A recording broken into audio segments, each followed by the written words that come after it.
Bismillahirrahmanirrahim. Suratu Yasin Makkiyah tunte surat Yasin Makkiyah. Au illa qaulahu maksudnya Makkiyah bangsa periode zaman Rasulullah tesih teng Mekkah. Au illa qaulahu kecuali dawuh Allah taala wa idza qila lahum anfiqu al ayat niku. Au madaniyatun utawa sebagian ulama ndarani surat Yasin bangsa napa?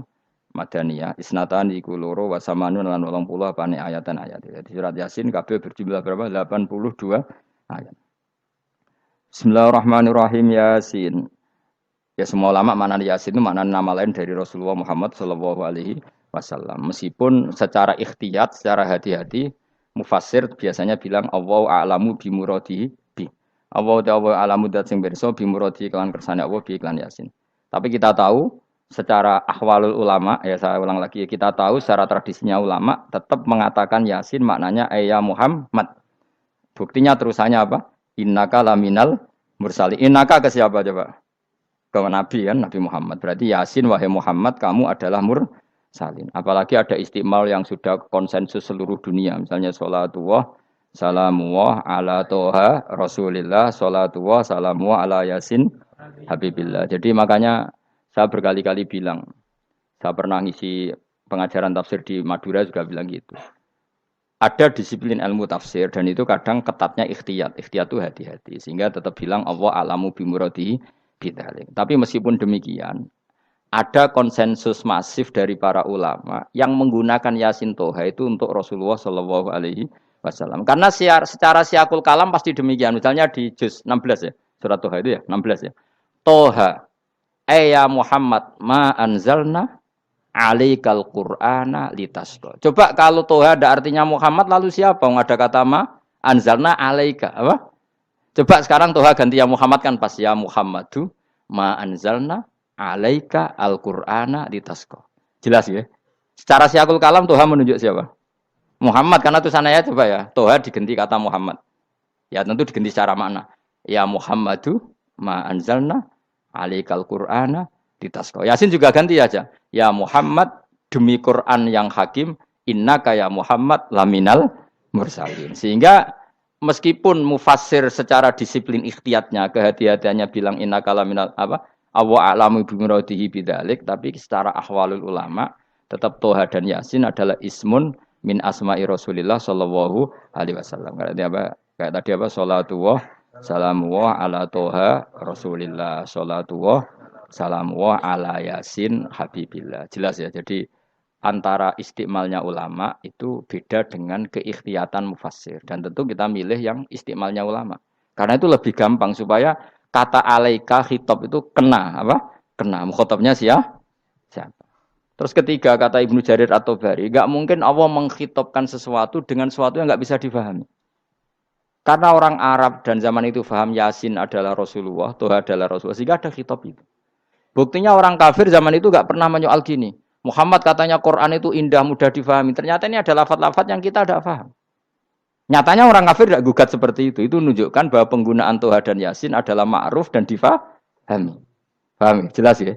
Ya soal nanti ikhtiyat saja kita ikhtiyat. Paham ya? Tapi tetap difahami. Apa? Tetap difahami. Buktinya jelas kan Toha ma anzalna alaika. Berarti diganti saja apa? Ya Muhammad ma anzalna alaika al-Qur'ana litasqa. Mohon jelas ya. Wal Qur'ani demi Qur'an al hakimi kang bijak. Ail muhkami tegese kang kuat utawa kang kukuh. Kukuh maknane indah. Bi aji binasmi kelawan keajaibane susunan wa badil ma'ani lan keindahane makna. Innaka saat temene sira ya Muhammad wa Muhammad lamnal mursalin setengah sangking wong sing diutus. Sungguh termasuk wong sing diutus Allah. Ora sekedar diutus ala siratin kowe ing atase jalur to dalan mustaqimin kang jejeg. Uti alaik mutalikun ta'alluq bima perkara qabla kang sedurunge iki dawuh. Aitorikil anbiya tegese kowe iku sesuai dalane para-para nabi qabla ka sedurunge sira. Maknane torikil anbiya ya tauhid tegese tauhid wal huda lan petunjuk. Wa taqidu tinau kiti bil qasami iklan qasam wa ghairi lan liyane qasam ngrad niku nolak liqaulil kufari marang ngucape wong kafir lagu maring nabi wong kafir komentar ning nabi napa lasta mursala Muhammad iku ora rasul. Terus Allah jawab innaka laminal mursalin. Tanzilal azizi kang kowe iku dadi rasul mergo entuk turunan untuk keturunan Quran sing aziz, sing tanzilal aziz. Kang Quran iku dadi sesuatu sing diturunno Allah sing aziz. Fi mulkihi dalam kerajaan wa ar-rahimi kang welas fi khalqihi lan makhluk Allah. Utai lafat tanzil ku khabar mubtada'in khabar mubtada'. Ya karena Imam Suyuti baca tanzilu sehingga dia nerkepnya mubtada'. Tapi kira kita kan baca apa? Tanzila. Makanya saya berkali-kali ngaji itu sama guru. Imam Suyuti dia itu bacanya tanzilu, makanya dia nerkep jadi khabar. Sementara kira kita tanzila, maka kita nerkep jadi maf'ul mutlaq. Paham ya? Makanya kamu enggak usah bingung lagi kok jadi khobar padahal macane tanzila. Utawa ora bingung mergo ora paham pilihane loro tok. Ya. Jadi yang jelas Imam Suyuti itu kadung milih rofa, makanya dia nerkep khobar. Paham ya tanzilu, makanya dia nerkep apa? Khobar. Kalau kita baca kan tanzila, maka itu maf'ul mutlak atau nyimpan kata amdahu. Ayil Qur'an itu kese Qur'an. Bi khabar mubtada'in muqaddarin. Apa sing kang aran tanzilul aziz ya Qur'anu tentu Qur'an. Qur'anu tujuane ditung dira supaya ngekeki peringatan sira bil Qur'an kauman ing kaum muta'alikun bitanzil. Maung dira kang ora dikeki peringatan sapa abahum bapak-bapak wong akeh elam yung zaru. Tegese ora dikeki peringatan sapa akeh fi zamanil fatra ing dalam zaman fatra. Ya jadi Quran itu gunanya ya membuat logika yang benar supaya orang itu menghindari kesalahan. Jadi menakut-nakuti itu kalau enggak harus tentang neraka. Takut dari kesalahan, takut dari kebodohan. Kan kita juga takut kan punya pemimpin yang salah, takut punya kasus, takut kepleset. Ketakutan tidak harus dari neraka.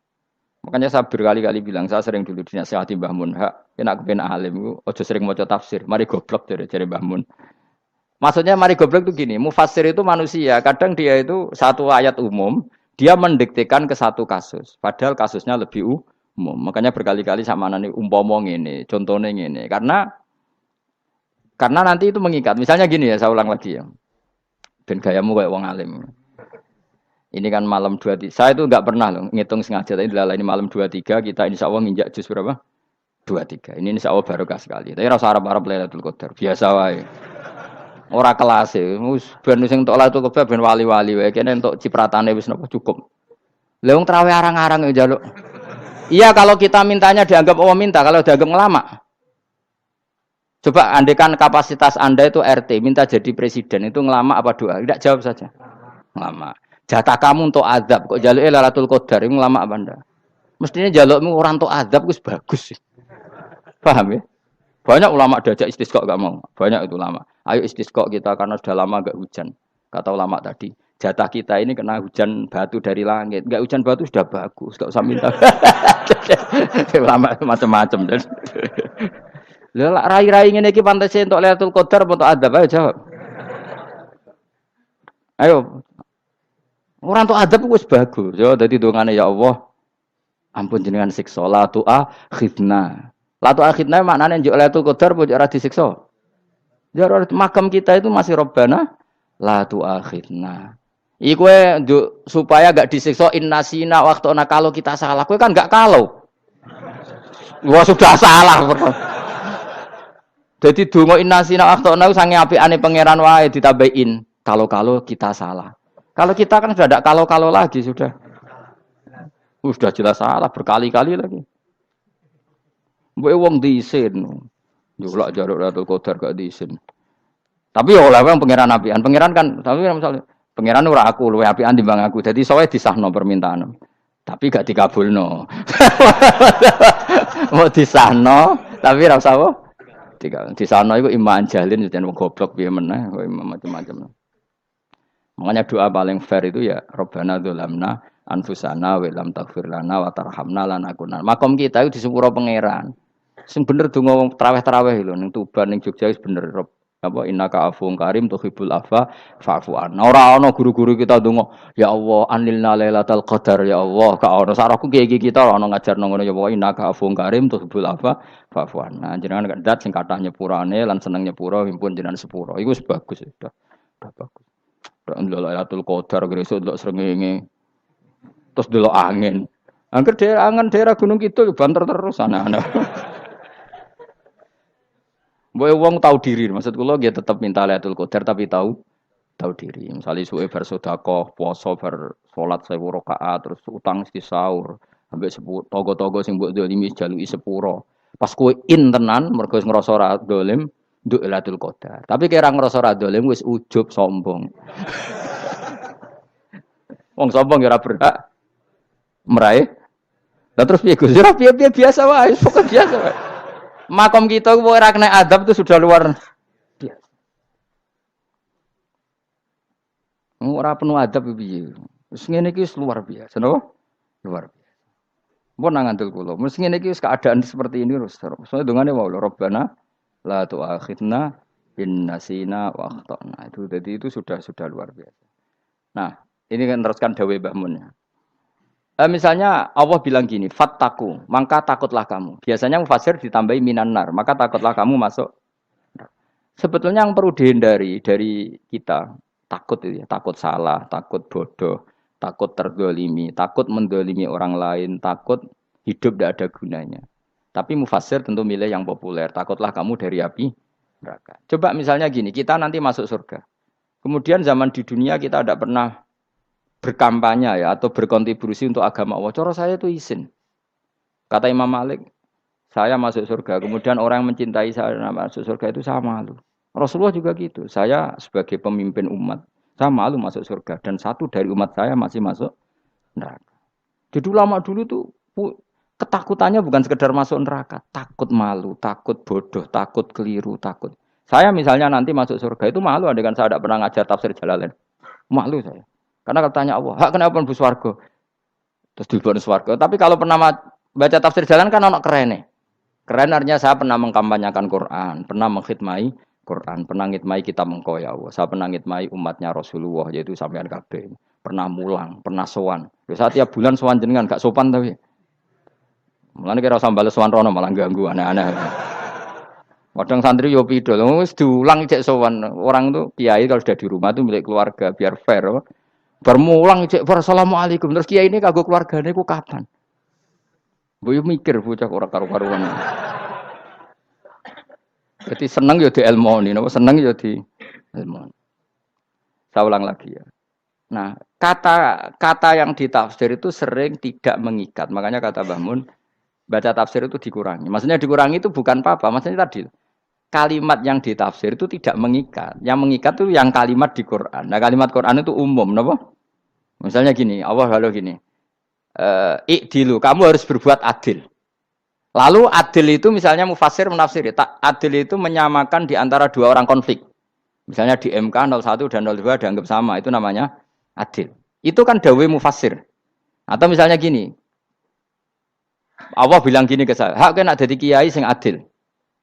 Terus adil ditafsiri orang, adil itu menyamakan sesama murid, haknya sama.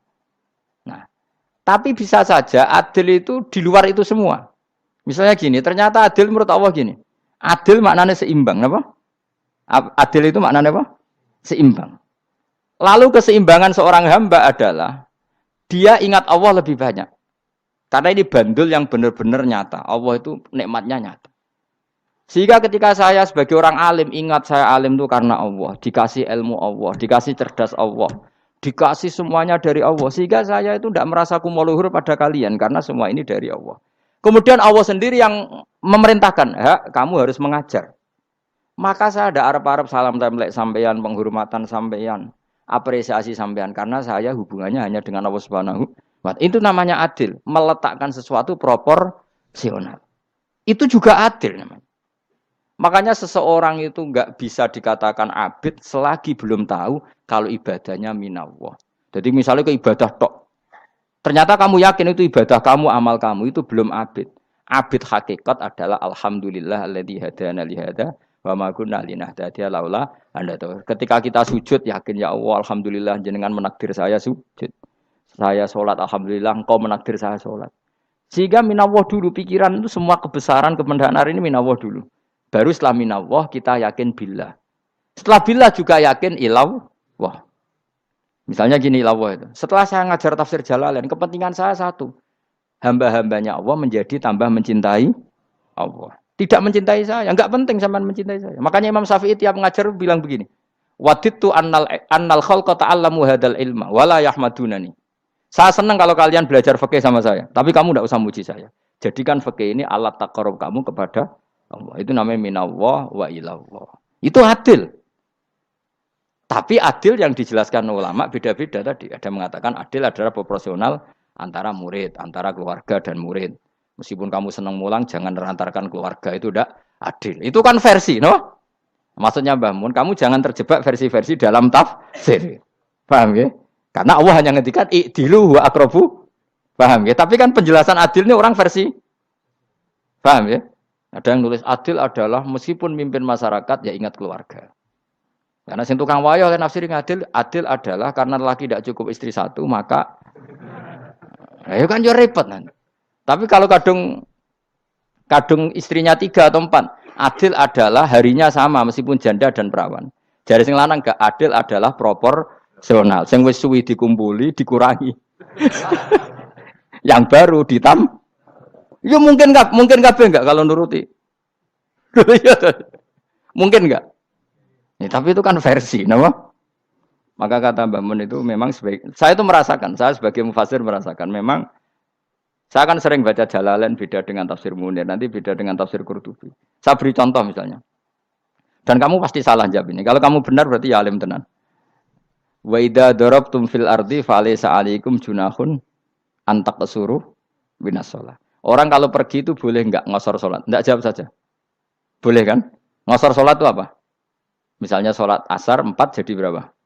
2. Kalau isya jadi 2. Kalau subuh? Enggak, sudah maju lah. Maghrib? Enggak, kan yang bisa dikosor hanya berapa?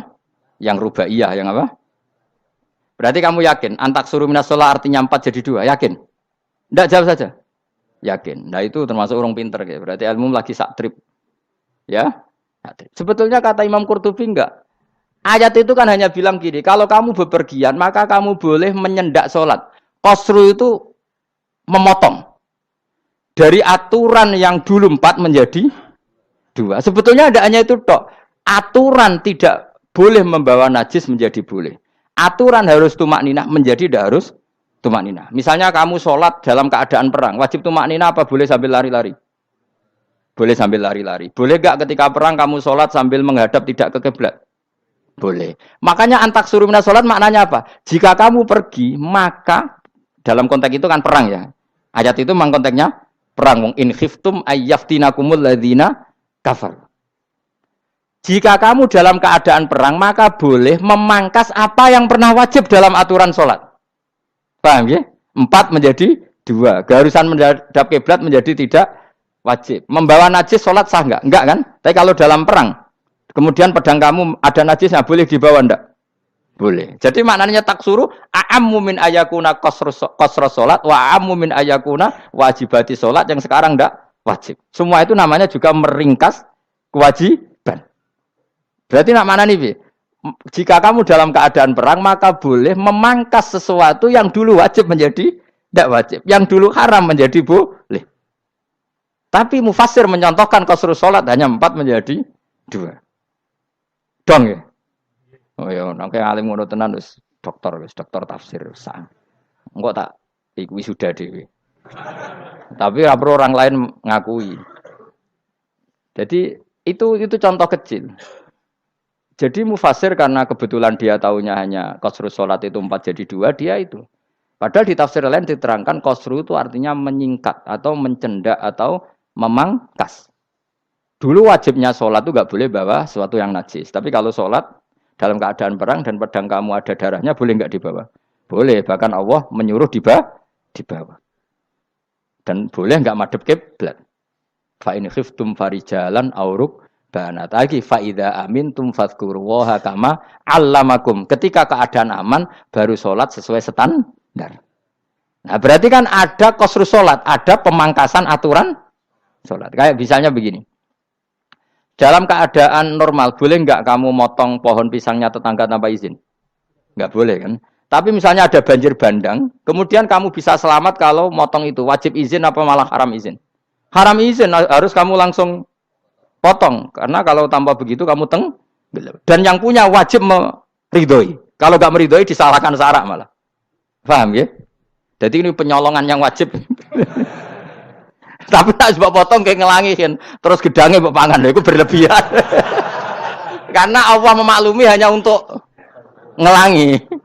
Jebule wis menisan lah itu di luar izin syariat apa? Di luar izin syariat. Itu melampaui batas itu. Syaratnya boleh itu ghairu baghiw wala adfamani turra itu darurat syaratnya ghairu baghiw wala dan tidak boleh melebihi batas. Ora ape ngetok gedange dijupuk sik. Sing mateng dipangan terus diketok. Ora oleh. Paham jelas ya. Makanya kalau ngaji tafsir ya saya kan berkali-kali ada makna di tafsir Imam Suyuti saya tambahi umpamanya ini. Maksudnya umpama itu supaya contoh itu tidak mengikat. Jadi yang disebut beliau itu satu dari sekian potensi ribuan contoh. Ya kayak tadi misalnya antak suruh minas sholah. Itu umumnya ulama membayangkan qasrus sholat yang 4 jadi 2. Padahal enggak, maknanya meringkas aturan dari wajib menjadi tidak wajib. Bahkan sebagian aturan itu dikatakan haram, tidak haram. Itu tadi misalnya bawa najis atau teman kamu mau dibaca orang kafir, terus kamu bilang, hei hati-hati, itu tidak batal kalau dalam sholat siddatil khauf. Paham ya? Jelas? Semaju lah. Malam terlikur, lelatul. Aku wis gumen mbek wong-wong bingung ora ilmune wong-wong. Ma ungzira abahum elam yung daru tegese ora den kei wedi sapa ngangge fi zamanil fatra ing dalam zaman fatra. Ya sama seperti ini. Orang tidak mendapat ingzar itu fi zamanil fatra, zaman enggak ada rasul. Tentu tidak hanya itu tok. Ada rasul tapi orang itu jauh dari komunitas ulama. Itu juga termasuk orang yang tidak mengalami ingzar. Jadi tidak mengalami ingzar bisa di zaman fatra atau sudah ada rasul tapi dia jauh dari ulama atau jauh dari komunitas Islam. Itu juga komunitas yang tidak ngalami ingdar. Fahum mengkote wong akail kaum iku ghafilun lali kabehane imane sing iman parustilan bener. Ya, contoh paling gampang itu nak dawuh yai mesti bener itu loh. Kalau kamu ngaji tafsir Jalalain ya Yuhannasu budu rabbakum. An-nasu biasanya tafsirikan kufaru Mekah, napa? Padahal di situ nas semua manusia apa kafir Mekah? Semua manusia. Cuma konteks dulu karena Nabi orang Mekah dan zaman itu yang diberi peringatan orang Mekah, Imam Suyuti bilang kufaru Mekah. Lah seperti itu kufaru Mekah mengikat apa enggak? Enggak kan? Enggak, karena yang dituruni Quran yo kafatal linnas. Tapi ya Yohanasu di Jalalain sering ditulis apa? Kufaru Mekah. Lah seperti itu tidak mengikat. Itu contoh saja apa? Contoh saja dalam konteks zaman itu. Paham ya? Jadi banyak, makanya tafsir itu sebenarnya enggak ngikat.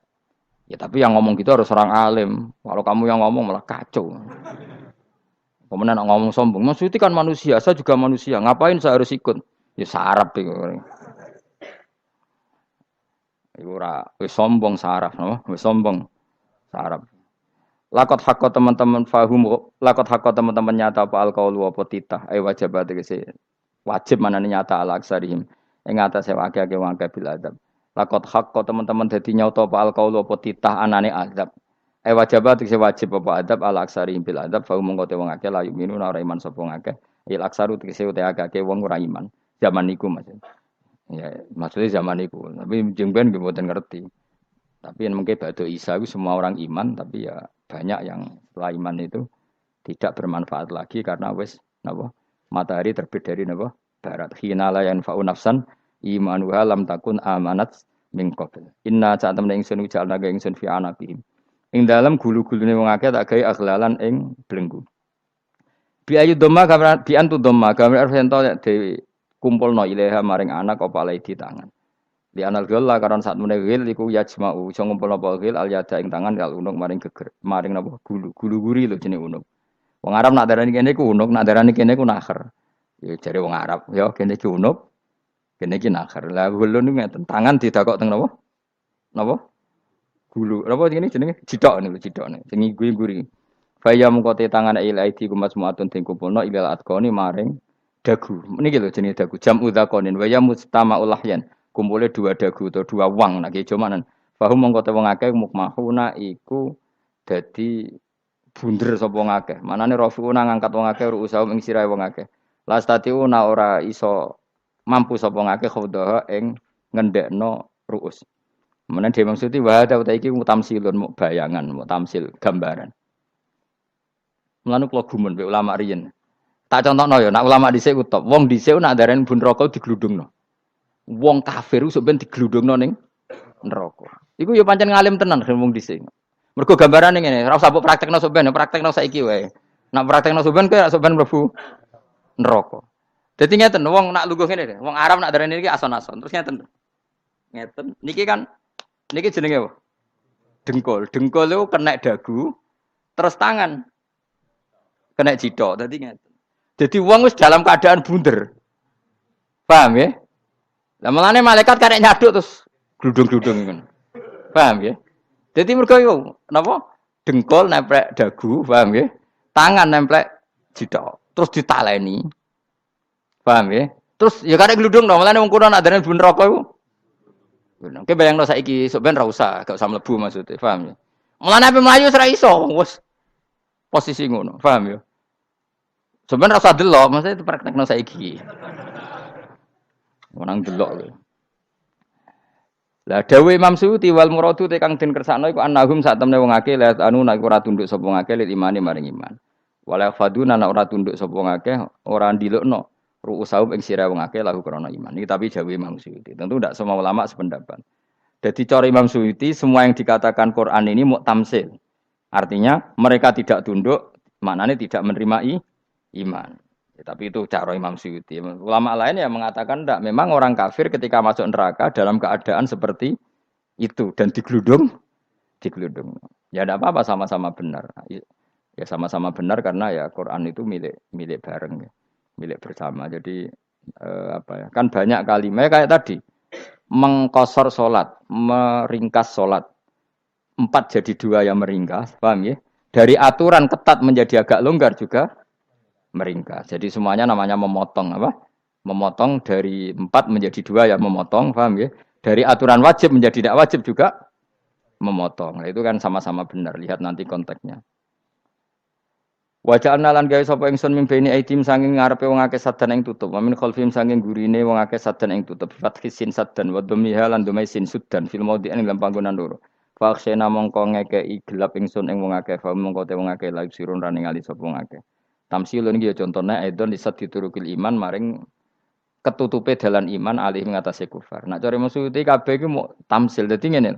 Dari depan kami kasih tutup, dari belakang kami kasih tutup, kemudian mereka saya kasih kegelapan. Maka mereka tidak tahu. Mananya apa? Dari arah depan yang mereka enggak ngerti pentingnya iman, dari arah belakang yang mereka tidak ngerti pentingnya iman, maka mereka buta, artinya tidak iman. Itu dari Imam Suyuti. Tamsilun aidoni hanya perumpamaan lisat diturukil iman, yaitu tertutupnya jalan-jalan iman. Tapi ulama lain mengatakan ya enggak. Memang pernah ada peristiwa di mana orang kafir ngepung Rasulullah, dan mereka dari depan matanya dihalangi, dari belakang dihalangi, sehingga ketika Rasulullah keluar mereka tidak melihat. Itu ya nyata ya. Jadi makanya ngaji ya. Jadi ben keren. Oh ini ada sekian tafsir. Terus gue ngomong kan kayak wong alim keren. Nah takoi kata siapa? Ono rekamane. Tapi yang ora ngaji dhewe. Nah takoi kata siapa? Ada rekamannya. Lah anak aku takut ada kata siapa Gus tak dudono kitabe. Lah anak gue dudono rekaman. Iku sapik zaman akhir ngono wis maju. Sok sing rido Kang. Enak kok Kang dadi orang alim gue enak. Nanti itu dadi wong alim ya rugi. Tadi nanti kan gitu. Syekh Abdul Qadir masuk surga. Entah ini gelombang kedua dan para penggemarnya. Jadi akhirnya sing alim tenan yang mlebu swarga, sing kedua apa? Dan para penggemarnya. Iku ora usah alim Kang, cukup penggemar. Jadi aku sebenarnya rugi kan. Gus Pak masuk swarga kedua dan para penggemar. Waduh. Terus jebule padha ae. Iku saking rahmane Allah. Kenapa? Kan masyhur itu hadis itu. Rasulullah itu ada sahabat nangis, enggak bisa tidur nangis. Berhari-hari enggak bisa tidur nangis. Hanya karena ingin punya satu pertanyaan. Lama-lama ketemu Nabi, ya Rasulullah saya sudah berhari-hari enggak bisa tidur, ingin menanyakan ini tapi tidak berani. Coba kamu tanya saja. Ya Rasulullah, saya ini kalau mati, engkau kan suatu saat dipanggil Allah. Saya tidak ketemu engkau. Makanya mumpung sekarang saya tak melihat wajah engkau sekuat-kuatnya, sepuas-puasnya. Kata Nabi ya. Terus, kenapa? Ya kalau engkau di surga, saya di neraka kan enggak ketemu lagi. Atau kalaupun engkau di surga kan kelasnya beda, kan enggak ketemu lagi. Jadi kemungkinan dua-duanya itu enggak ketemu. Kata. Karena tadi bisa aja, ya artinya Nabi karuan di surga, saya di neraka enggak ketemu. Atau engkau di surga, saya di surga pun beda kelas. Ya enggak ketemu. Terus kata Nabi, tidak begitu aturan mainnya. Almaru ma'aman ahabba. Orang itu sesuai yang dia orang bersama orang yang dicintai. Jadi ya saya harus ikhlas kalau kamu saingi nanti. Ya, yes, takdir no. Takdir. Wasawana ni padha uga ale ing atase wong akeh angger tau te ngekek peringatan sira gumeng wong akeh bitahqiqil hamzatin angger ta. Wa ibdali saniyati alifan angger ta humata sili ala nasil hamzah wa itu khali alifan wa bon alif bin musahal antara hamzah sing ditasil wa ukhra lan ya wa tarki lan tinggal itu khol. Am lam tungzirhum wong ra wis bakat kafir mbok elingno cek ra mbok elingno tetep la yu'minun ora gelem iman. Lah sing iman iku sapa inama tungziru ang mestine ngelingno sira. Maksude yan fa'u tegese manfaat apa ing daruka peringatan sira. Peringatanmu manfaat man ing wong ittaba kang anut sapa man adzikra ing Quran tegese Quran. Wa khasyalan wedi sapa man Ar-Rahman ing Allah Rahman bil ghaibi padahal ora roh pangeran. Ya khofa tegese wedi sapa wong ing Allah toh walam yara ora ningali sapa wong ing Allah. Nane bil ghaibi itu apa? Takut Allah dalam keadaan toh dia tidak melihat Allah mereka tak tafsiri bil ghaibi barang gaib ning Indonesia terjemahannya hantu. Melihat alam gaib itu maknanya apa dalam bahasa Indonesia? Hantu. Mulane bil ghaibi ra tak terjemah apa? Ya namanya ini wa khosyal lan di sapa wong Ar-Rahman ing Rahman bil ghaibi padahal dene ra roh langsung. Ya ora usah diterjemah ya. Terjemah dadi apa? Barang gaib malah repot. Fa basiruhu mongko ngekeki berita gembira sira ing man bi maghfiratin kelawan pengempuranan wa ajrin dan ganjaran karimen kang terhormat. Orang yang seperti itu yang ngikuti Quran dan takut Allah itu layak mendapat maghfirah wa ajring karim wa ta'ala juru karim wal jannatu swarga. Inna satamna ingsun wa nahnu ya ingsun iku nuhyi uripno ingsun al mauta ing wong sing mati libasi krana pas. Wa naktubulan nulis ingsun fil lauhil mahfuz ma ing apa wae kodamu kang wis nglakoni sapa ngake fi hayatihim.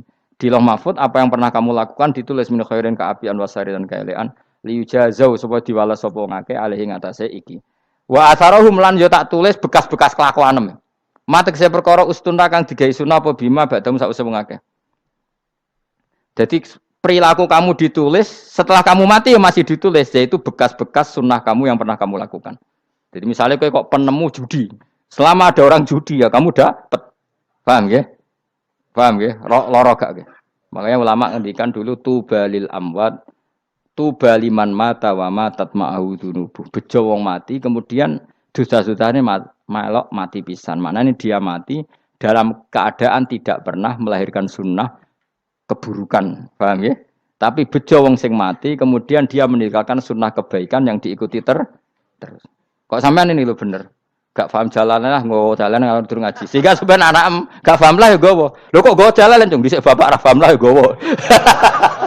Itu sudah bagus. Apa? Bagus. Berarti pokoknya anut anak ya anut. Wah, pokoknya keren, pokoknya keren, sampean keren. Jadi nanti sampean anakmu tuku jalanan takoki, "Pak, kok tuku jalan dhisik bapak aku ning lemari iki ono jalanan." Lah tapi dhisik bapak paham yo ora paham padha. Wis stop, stop. Jelas ya gitu, anak tubuh mangkodamu wa atharoh. Makanya sisa-sisa amal kita, bekas-bekas amal kita semuanya adalah ditulis sampai Allah Subhanahu wa taala. Mulane kula kepengin jenengan nate syukuran, pisan-pisan nate syukuran. Pertama anak kita bisa sholat. Guling-gilingan banyak orang syukuran perkara ulang tahun. Kenapa pertama anak kita bisa sholat kita tidak pernah apa? Syukuran. Padahal sholat itu yang menjadi identitas anak kita, kehambaannya ila yaumil qiyamah. Mbok ya orang itu gitu. Sehingga nanti anak kita tuh senang sekali. Itu saya itu kalau agak marah, itu anak saya yang paling kecil, baru umur 6 tahun. Itu tahu-tahu bilang, "Pak, saya sudah sholat." Karena dia tahu saya itu paling terhibur kalau ada berita sudah sholat. Jadi itu penting supaya orang itu tahu orientasinya bapak itu sholat. Jadi jangan sampai terus anak kita kalau ulang tahun syukuran, tapi pas sholat kita dingin-dingin saja. Lama-lama anak kita berperasaan sholat itu tidak penting. Buktinya apresiasi bapak biasa saja. Itu contoh kecil. Sehingga nanti tertanam. Anak kamu tertanam, nanti cucu kamu tertanam. Jadi itu namanya asar apa? Asar. Jadi harus seperti itu.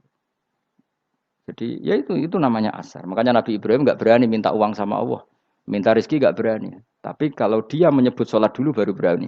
Rabbana liyuqimus sholat faj'al afidatam minan nas tahwi ilaihim warzuqhum, kata Ibrahim, supaya mereka kuat sholat ya Allah. Nggak apa-apa kamu kasih makan supaya kuat sholat. Karena kalau Nabi Ibrahim hanya berdoa, ya Allah kasih mereka makan. Nak digo zina, go demenan, go judi. Nabi Ibrahim melok dosa. Makanya dimulai Rabbana liyuqimus sholat supaya mereka kuat sholat ya Allah. Enggak apa-apa mereka kasih makan. Jadi supaya ini sholat jadi pokok. Kenapa kita makan? Supaya kuat sholat. Andai kan Ibrahim hanya berdoa supaya kasih makan mereka. Kemudian kekuatan itu dipakai maksiat. Ibrahim kan ikut dosa. Itu sirinya kenapa doanya Robbana liyuqimus sholat. Ya. Jadi kata liyuqimus sholat didahulukan. Apa? Supaya mereka kuat sholat. Maka kasihlah makan. Kasihlah rezeki. Jadi supaya sholat jadi pusat orientasi. Itu harus dilatih. Ya tentu kamu ngelatihnya sidik-sidik. Wong anak esopo kan gitu, tapi ini kan cerita aja. Maksudnya orangnya biasa wae, maksudnya biasa wae. Maksudnya aku mau cerita. Kue gelo ya monggo, terus mutung ra ngaji ya monggo, gampang. Kue ra ngaji, aku golek murid kok kue gampang. Kue golek guru kaya aku kangelan. Ya maksudnya sing gelem ngalah teko ini kan. Oh, liyane larang kang nyewane. Wa asarohum lan bekas-bekasnya mereka. Makanya ketika Ahmad bin Hambal itu ahli hadis karena selagi riwayatnya dia dipakai orang tahu Rasulullah itu karena ahli hadis. Bener yang paling hebat tentu qala Rasulullah. Tapi apa artinya qala Rasulullah kalau enggak diriwayatkan dari ulama sampai kita. Tapi apa artinya sampai kita nak gak ono sing ngalahi maca ngene iki. Buruhno maca ngene. Paham nggih? Ayo jajal ke tuku kitab Musnad Ahmad. Nak ra roh gubedi larang ngono tok. Mergo ora ono sing maca ra roh isine paling kenangane apa? Gudi larang. Tapi baru kayak nasi mojo kemudian bisa. Ini juga asar. Cuman kau oleh niru, aku semati ngorek jalan. Oleh niru. Tapi ojo niru sesate. Ngonang dadi ra karu-karuan. Jadi Imam Suyuti loh. Tafsirku udah di ngono kuwi. Udah dirusak kabeh. Wa atharahum mastun nabihi ba'dahu. Kalau suwun nggih dilatih, kalau anak-anak sampean mulai bisa sholat, tunjukkan kalau Anda senang lewat syukuran atau lewat apa. Ya tidak harus besar-besaran. Tunjukkan kalau kamu mengapresiasi secara senang, karena itu identitas kita. Apa identitas kita? Wa kula sa'enan ing saben-saben perkara. Nasobahu bi fi'lin fasir utawa nasbuhu. Nasbuhu ta nasabe lafat kula sa'en bi fi'lin lan fi'il yufasir. Nasbuhu ta nasabe lafat kula sa'en bi fi'lin lan fi'il yufasiru kang nafsiri ing fi'il apa dawuh ahsainahu. Ahsaina kullasain ahsai. Nah, berarti namanya wa kullasain lan ngitung ing saben-saben perkara. Wa kullasain lan ingsun ngitung ing saben-saben perkara. Maknane ahsaina tegese ngitung ingsun ing sa. Ndobat nau tegese ngitung ingsun ing sa fi imamin ing dalam catatan utawa ing dalam kitab induk. Imam ku maknane kitab induk mubinin kang jelas. Kitabin tegese kitab bayin kang jelas. Wa ta'al kitabul bayin iku Allahul mahfuz lah mahfuz. Subhanallah wa bihamdihi adada khalqihi wa ridha nafsi. Wa zinata arsyihim dada kalimati. Subhanallah wa bihamdihi adada khalqihi wa ridha nafsihi wa zinata arsyihim dada kalimati. Subhanallah wa bihamdihi adada khalqihi wa ridha nafsihi wa zinata arsyihim dada kalimati. Subhanallah wa bihamdihi adada khalqihi wa ridha nafsihi wa zinata arsyihim dada kalimati. Subhanallah wa bihamdihi adada khalqihi wa ridha nafsihi wa zinata arsyihim dada kalimati. Subhanallah wa bihamdihi adada khalqihi wa ridha nafsihi wa zinata arsyih midada kalimati. Subhanallah wa bihamdihi adada khalqihi wa ridha nafsihi wa zinata arsyih midada kalimati.